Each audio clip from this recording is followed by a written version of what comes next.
Hello, this is the RPG Pundit, the final boss in Internet Shitlords, and today I've got up here Lion and Dragon, my first true medieval authentic RPG. The Last Vikings, the campaign setting that you can use with Lion and Dragon or with Baptism of Fire to run the most medieval, mythically authentic campaign of Vikings that you could possibly do. Focused especially on the legendary Yom's Vikings, and it's got all kinds of great stuff on there for monsters, for Norse magic, Norse mythology, trade, travel across the waters, naval travel, and naval combat and encounters and all of that, and all sorts of details for all the Viking goodness you could want. Some people were asking, like, does the Last Vikings have to be used with Baptism of Fire? No, it doesn't have to be, right? Now, obviously, if you use it with some other OSR game, like, I don't know, Old School Essentials or whatever, there are going to be some things you might have to modify about the character classes or whatever, but it's a small difference. But if we're talking about Lion and Dragon, right, like, let's say you don't have Baptism of Fire, but you do have Lion and Dragon, you can pretty much just go with Lion and Dragon and use that in combination with the Last Vikings. It's not going to be any problem at all. Because Baptism of Fire is just a slightly revised version of Lion and Dragon. It has increased rules sections and more critical tables and things like that. So it's it adds a few things. But if you don't have it and don't want to get it for whatever reason, though I don't know why, Baptism of Fire is an amazing RPG. But you do have Lion and Dragon. You can still use that with the Last Vikings too. And finally, World of the Last Sun. I believe in my last video, I talked quite a bit about my lengthiest campaign ever, and that is World of the Last Sun. I have been playing that setting using the DCC rules for over 13 years now. Right? So you can check out if you've listened to Bill DL's channel, or if you just want to see what my weirdest, most gonzo campaign looks like, then check out this book, as well as the Gonzo Fantasy Companion.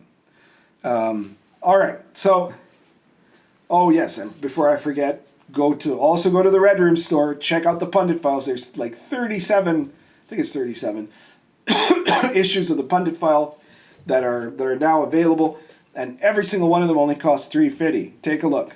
All right, so what was I going to start with? Right. I'm sorry, I'm a bit out of it. I've got a little bit of a cough here, and it's really pissing me off. There's not that pisses off a pipe smoker more than a cough, because it makes it a little bit difficult to enjoy a pipe, So today I am talking about something that came up again in conversations on X with like even certain fairly grown up. I'm not talking about like this is some Gen Z or Gen Alpha kid or something. But I've had several in the last few weeks. We've had several conversations debating how these story gaming mechanics have been having a resurgence in games like Daggerheart and Cosmere, and there have been some people that have tried to defend the idea that you can mix these things in, right? But that's not what this is about. That's not what the argument is about. The argument I'm going to have is that in these threads, you get a lot of people that start talking, and they don't know the basic definitions of story gaming. And they often confound it and confuse it with storytelling games, right? Which is to say, like Vampire the Masquerade.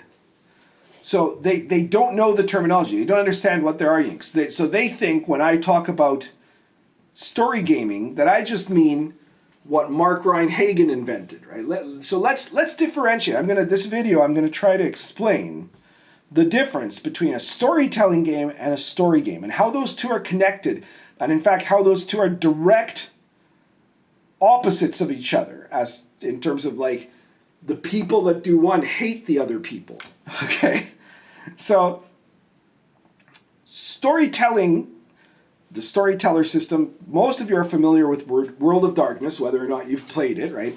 But any gamer that was around in the 90s is familiar with the World of Darkness games, right? Vampire, mage, werewolf, etc. So the concept of the storytelling game was something that was invented by Mark Rein-Hagen, I assume. I mean, maybe somebody else came up with the term and he just borrowed it, but conceptually, he's the one that made it famous in his book, his RPG, Vampire the Masquerade. And a storytelling game is essentially an RPG. It's just an RPG.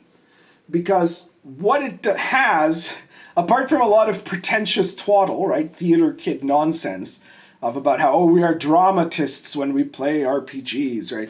Yeah, that part, there isn't actually any concrete mechanical difference between a storytelling game, quote unquote, and any other RPG.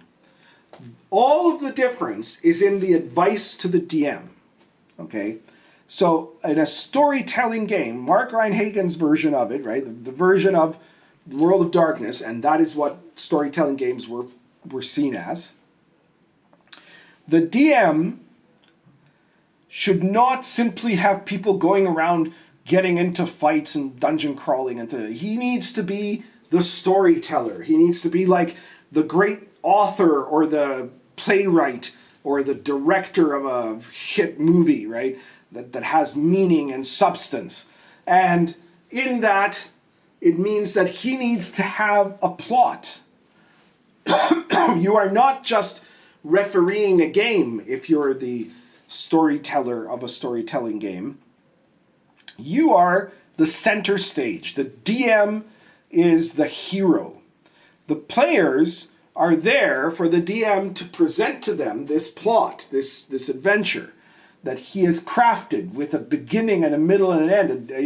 All the three stages of the literary corpus, and probably a denouement tacked on as well, because it makes you feel sophisticated, and the players, their role is largely to look and be really impressed with the genius thing that you created, with this story that you have crafted, where you know right from the beginning what's supposed to happen at the end.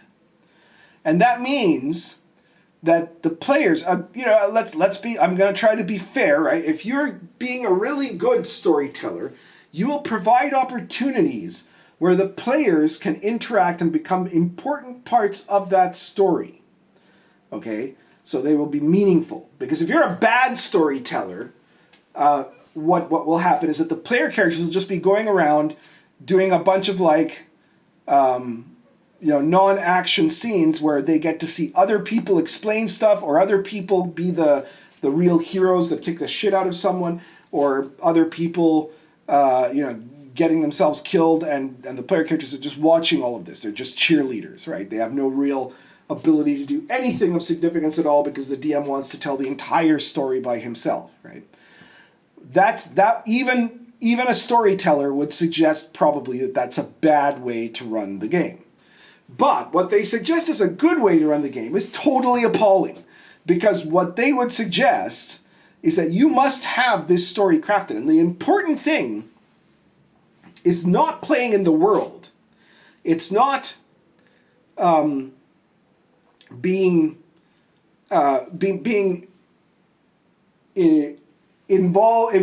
the characters in such a way that they can manipulate their agendas in the world. No, the important thing is that you complete the story, and that the story itself is what matters. At the end of the session, or the campaign, the players should be amazed at how great and wonderful a crafter of novels they are, and shocked with the fact that nobody has discovered you the way that one would discover Spielberg or Stephen King or something like that, right? So in their advice that they give you, it would be, well, involve the characters in the story, of course, but involve them in a very controlled way, where anything that they can do will actually have no effect on the end of the plot. You have to know what has happened at the beginning and at the end of your story, right? You have to know what happens with the good guys and the bad guys, and what everything changes, and how you want things to look at the end. Because if the player characters could just go running around doing all kinds of nonsense and changing your story, then you're going to end up having less than a masterpiece. So what they encourage is what later gets called illuminism. Illusionism. My bad. Oh man, I'm really out of it today. Illusionism, which is this.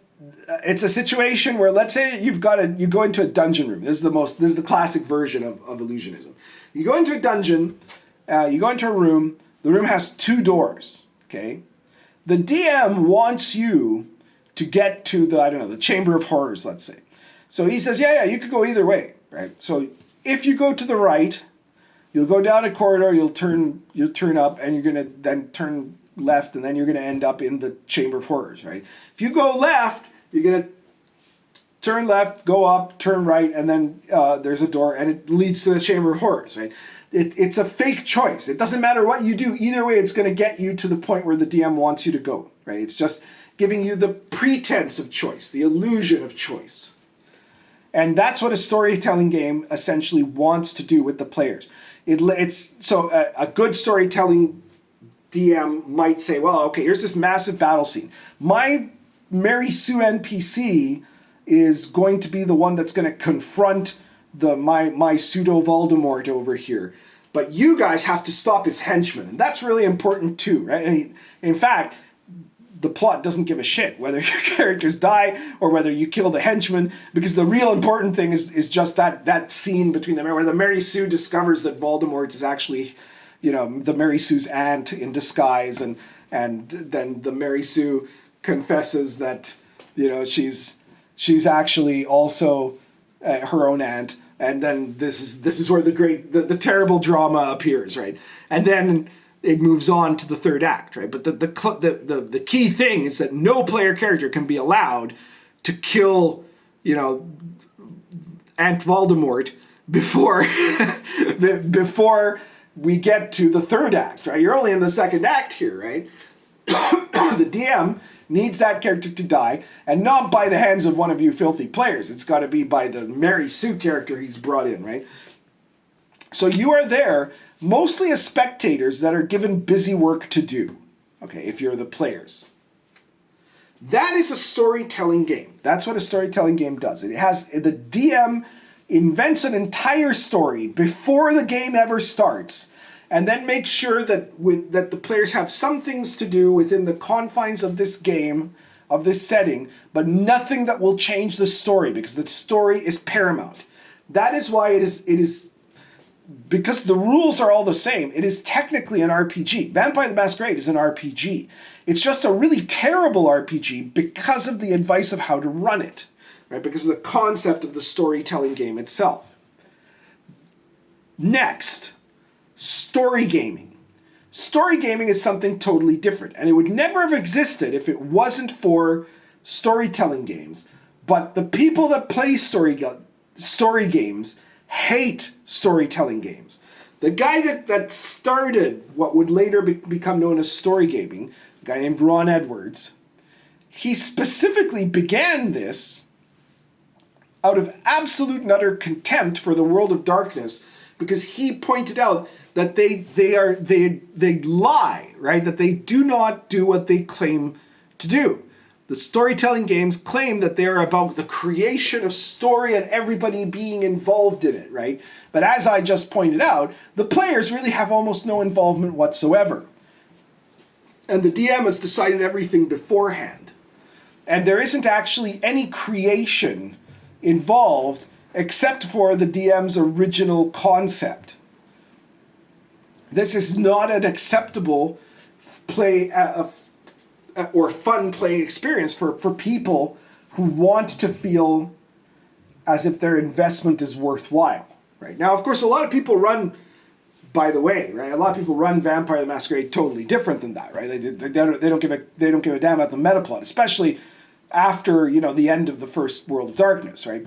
And during the time that was coming out, that was the other big problem World of Darkness had, which was that even the game designers had their own great plot, and DMs weren't allowed to change that either, or else none of the books that you bought after would end up working for your campaign, right?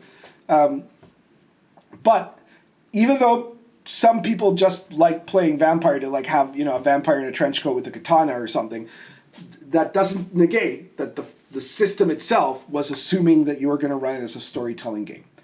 So Ron Edwards looked at this and he said, no, this is wrong. And in fact, all RPGs are wrong. Because for him, he was in agreement totally. Like when the way he puts it, it's like a young, fresh-faced Ron Edwards found Vampire the Masquerade and said, this is a storytelling game, not a role-playing. This is what you want. You want a game that tells stories, not just going around killing things in a dungeon. And he bought that, right? He thought it was real. And then when he actually understood what the game was promoting, he realized it wasn't. He realized it was just creating this illusionistic experience for the players.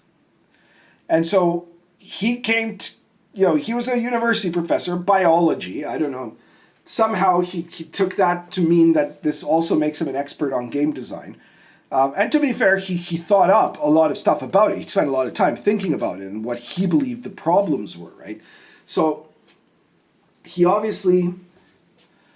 didn't like this idea of a game just being about like doing a dungeon crawl or something like that. But what he really didn't like, because he was too pretentious for storytelling games, right? Him and all of his buddies that would eventually become part of a group called the Forge and later Storygames. But the thing that he came to believe was that the problem with RPGs is that players come with different expectations. That you've got one player that maybe all he wants to do is like be going through the dungeon killing monsters, and that's it. That's all he cares about. He cares about the mechanics only for his own purposes to be able to hit the orcs better. Then somebody else might want to have a game where he does a lot of hanging out in a really lore-filled environment and be kind of like engaging in a picaresque travel experience, right? But then, in his opinion, most people, what they actually want is what he called narrativism, which is to have everybody in the group creating a story at the time of playing. And he made he wrote like these very, very lengthy manifestos and papers about these sorts of things, right? And so in one of them, he'd point out, well, you can have three types of story in an RPG. One is story before, right? That's what storytelling games do. The DM decides everything that's going to happen before the game starts. Everything important, I mean, right? Second is story after.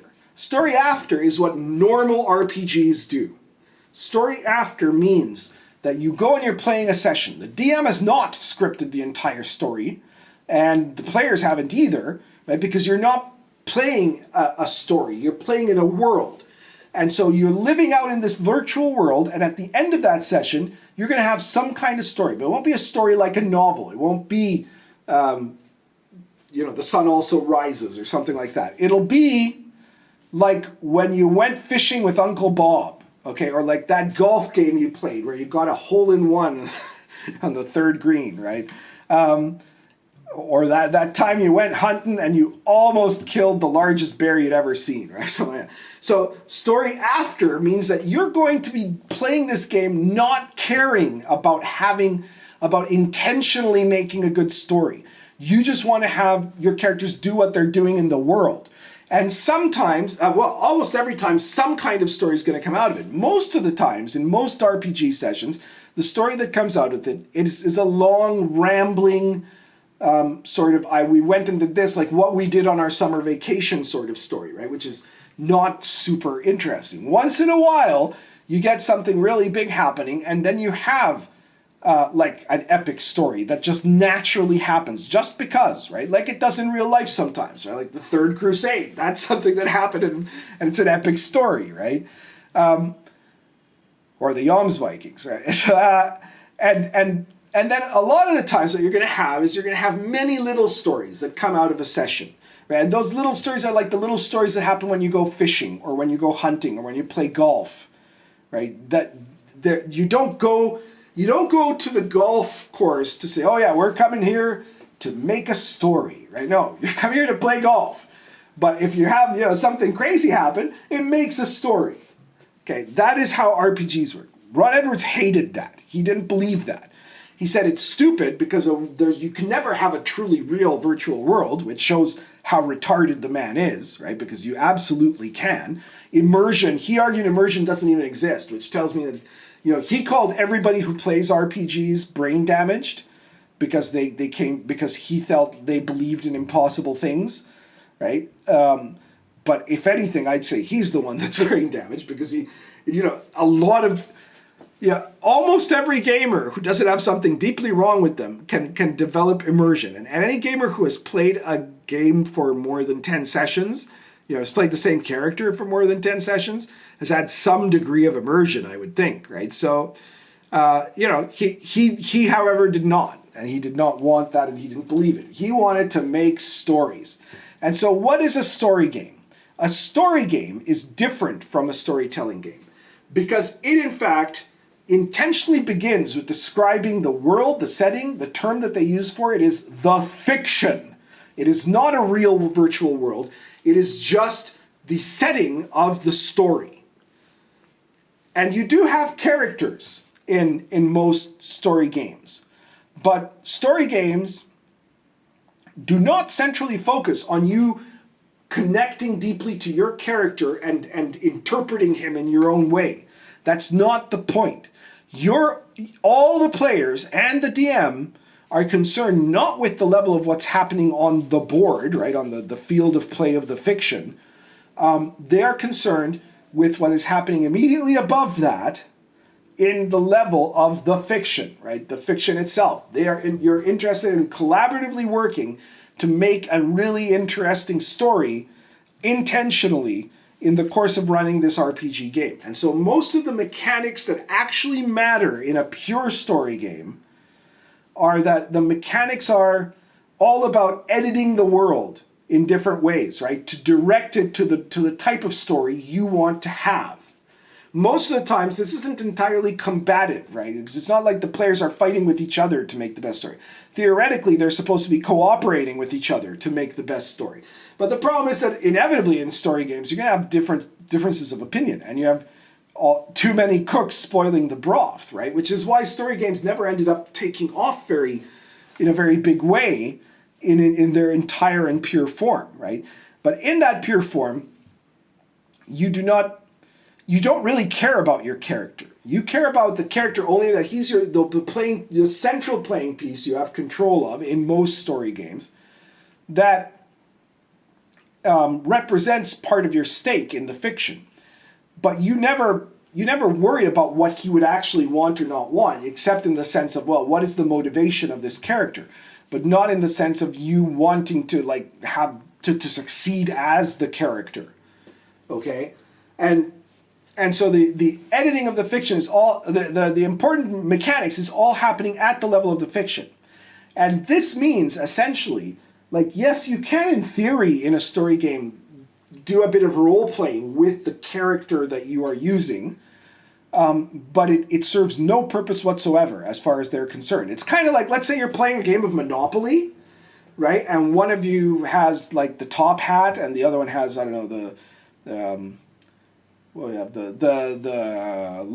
the cleaning iron. I don't know if they still have that one or not. Maybe they've changed it nowadays. I haven't played Monopoly since I think 35 years or something like that. But you have those figurines, right? That are all different little things, the shoe, right, or whatever. And let's say you start having them talk with each other. Right? You could do that. You can say, "Oh, hey, shoe. Oh, hey, how's it going there, top hat?" You could do that, but it has no bearing on the game. It changes nothing in the game. It has nothing. It won't help you win. It won't cause you to lose. It won't make any real effect. All right, and that is what playing your character would be like in a story game. In a story game, nothing about playing your character matters because all that matters is creating the meta level story, right? So you'll generally refer to your character in the third person, not the first. You're not like, well, what do you do? Oh, I attack the orc. No, you would say, well, Melisandre's going to rush into the orcs there, and then I'm going to use one of my story points to determine that, in fact, one of those orcs is secretly Voldemort, right? So, who's also Melisandre's aunt, you know. So that is how story gaming works. Now, story gaming fell to pieces basically around 2010 at the latest, right? It was not a successful design movement, mainly because their ideas were all wrong. You do not need to separate games into the type of specific interest that one player has, which is what they tried to do. They tried to say basically there are 3 different kinds of games that have nothing to do with each other. No, Dungeons and Dragons, which Ron Edwards famously called, you know, lethally incoherent. It has a bit of all kinds of things for everyone, and it all adds up together, right? So in that sense, RPGs don't match the made-up ideology that Ron Edwards created for it.